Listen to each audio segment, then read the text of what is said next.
IMF نے پاکستان کو $3.5 billion کے لون پر غیر یقینی حد تک سخت ترین شرائط دے دیں۔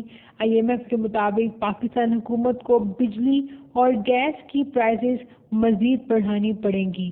اس جائزہ رپورٹ کے مطابق پیٹرولیم مصنوعات پر لیوی 30 روپے سے بڑھا کر 50 روپے کرنا ہوگی اور لیوی سے 855 ارب روپے عوام سے حاصل کیے جائیں گے۔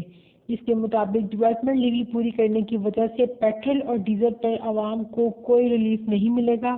اگر انٹرنیشنل مارکیٹ میں پیٹرول سستا بھی ہوا تو پیٹرولیم مصنوعات پر پاکستان میں 10.5% سیل ٹیکس پھر بھی وصول کیا جائے گا۔ اس کے علاوہ بجلی کے وہ ڈسکاؤنٹ نرخ جو عام عوام کو مل رہے تھے ان کو بھی 26 روپے فی یونٹ تک پہنچایا جائے گا۔ ابھی جو بجلی کا بنیادی ٹیرف ہے اس میں جولائی اور اگست میں 7 روپے 40 پیسے کا اضافہ کیا گیا ہے، جو کہ مزید بڑھا کر 26 روپے فی یونٹ تک پہنچایا جائے گا۔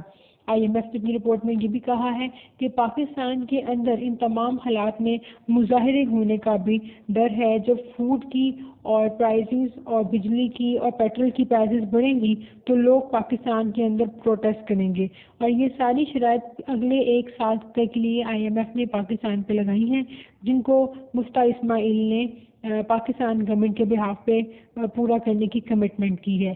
اس رپورٹ میں یہ بھی کہا گیا کہ آنے والے ایک سال میں پاکستان کے حالات مزید خراب ہوں گے، لوگ سڑکوں پہ آ جائیں گے اور پروٹیسٹ کریں گے۔